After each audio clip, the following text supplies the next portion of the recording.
तो कुछ विद्यार्थियों के मन में संशय बना हुआ है कि हम सुपरवाइजर की तैयारी कर रहे हैं तो क्या सीईटी की अलग से तैयारी करनी पड़ेगी। तो मैं आप लोगों को बता दूं कि सीईटी का एग्जाम आपके एग्रीकल्चर सुपरवाइजर में नहीं लगने वाला। और अगर फिर भी आप लोगों के मन के अंतर्गत संशय है तो मैं बता देता हूं कि जो आपकी कृषि पर्यवेक्षक भर्ती होती है वो किस लेवल पे होती है, 12th लेवल पे।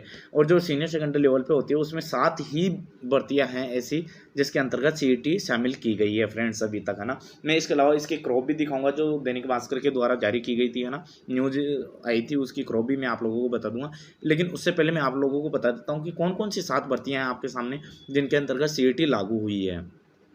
तो चलिए अपन बात करते हैं कि राजस्थान वन अधीनस्थ सेवा के द्वारा जो वनपाल का भर्ती करवाई जाती है तो वो उसके अंतर्गत आपके सीईटी लागू कर दी गई है। इसके अलावा मैं और बताऊं, छात्रावास अधीक्षक हो गया आपका, इसके अलावा लिपिक ग्रेड सेकंड हो गया, कनिष्ठ सहायक हो गया, लिपिक ग्रेड सेकंड हो गया, इसके अलावा जमादार ग्रेड सेकंड हो गया और एक कांस्टेबल हो गया। ये आपकी सातों की सातों वैकेंसी आपके सामने है जिसके अंतर्गत सीईटी लागू हुई है।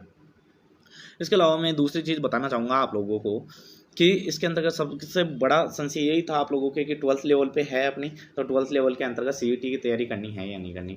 तो आप लोगों को ये कंफर्म हो गया होगा कि जो आपकी एग्रीकल्चर सुपरवाइजर है उसके अंतर्गत सीईटी का कोई रोल नहीं है, आपको कुछ ही तैयारी नहीं करनी, आपको अपनी तैयारी पर लगा रहना है। इसके साथ साथ ही मैं बता दूँ कि सितंबर अक्टूबर तक आपकी वैकेंसी का नोटिफिकेशन जारी होने वाला है, वो 100% है। आप ऐसे मन के अंदर ऐसा मत सोचना कि कहीं आप अपनी तैयारी को छोड़ दो कि क्या पता कब वैकेंसी आएगी, कब क्या होगा, क्योंकि सभी लगे हुए हैं इस भागदौड़ में कि जल्दी से जल्दी नोटिफिकेशन जारी करवाया जाए, है ना।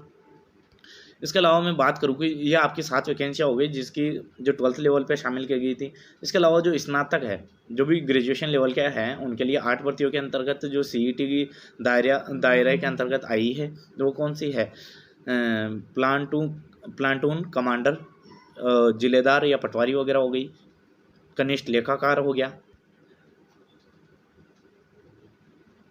इसके अलावा आपका तहसील राजस्व लेखाकार हो गया, पर्यवेक्षक महिला अधिकारिता जो कि आपकी राजस्थान महिला अधिकारिता अधीनस्थ सेवा द्वारा आयोजित करवाया जाता है उसके अंदर भी लागू किया गया है पर्यवेक्षक। यह आपका कौन सा है, राजस्थान एकीकृत बाल विकास अधीनस्थ सेवा द्वारा जो पर्यवेक्षक का लिया जाता है उसके अंतर्गत सीईटी लागू है।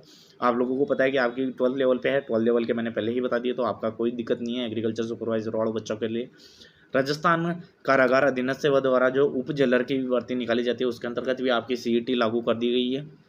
इसके अलावा राजस्थान समाज कल्याण अधीनस्थ सेवा द्वारा जो छात्रावास अधीक्षक ग्रेड सेकंड है उसके लिए भी लागू कर दी गई है। अब इसके अलावा मैं बता देता हूँ ये जो आपकी क्रॉप है इसके अंतर्गत कि पहली बार स्नातक व 12वीं स्तर की कई भर्तियों के अंतर्गत पात्रता जो सीईटी का पैटर्न लागू किया गया है, इसके जरिए स्नातक स्तर के 3000, है ना, 3000 और 12वीं स्तर के 17,000 पदों पर नई भर्तियों का प्रस्तावित किया गया है। कर्मचारी चयन बोर्ड ने सभी विभागों से भर्तियों की डिटेल मांगी है। सीईटी के जरिए होने वाली कई भर्तियों की अभ्यानाएँ बोर्ड को मिल चुकी है ना, इसकी कई मिल चुकी है बोर्ड को। इसके अलावा जब कुछ पदों के अभ्यर्थियों को का इंतजार है, इनमें बड़ी भर्तियों में एलडीसी और कांस्टेबल की है। जो एलडीसी वगैरह जो आपके क्लर्क वगैरह की है और कांस्टेबल की है उसके अंतर्गत है। समान पात्रता परीक्षा यानी कि सीईटी, है ना, समान पात्रता परीक्षा के बाद 15 गुना अभ्यर्थियों को दूसरे चरण की परीक्षा के लिए पात्र घोषित किया जाएगा। दूसरे चरण की परीक्षा की मेरिट के जरिए भर्ती होगी। सीईटी के परिणाम की वैधता अवधि 1 साल होगी। तो ये कई बच्चों के मन में रहता है कि सीईटी जैसे कि अपन कोई नेट वगैरह या फिर कोई भी जेआरएफ वगैरह फाइट करते हैं जो एक बार ही करनी पड़ती है, तो ऐसा नहीं है। नेट वगैरह की जैसे नहीं है, इसको क्या है कि इसकी वैधता रहेगी वो 1 साल के लिए रहेगी। अगर 1 साल तक आप वैकेंसी दे सकते हो फिर इसके बाद में अगले साल फिर आपको इसको फाइट करना पड़ेगा।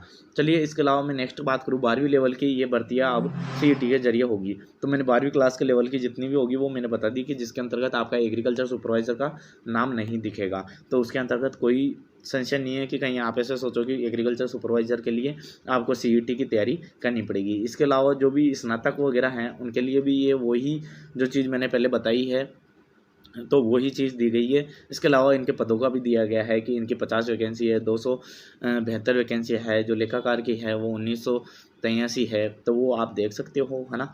इसका अब मैं जो ये भी है पीडीएफ जो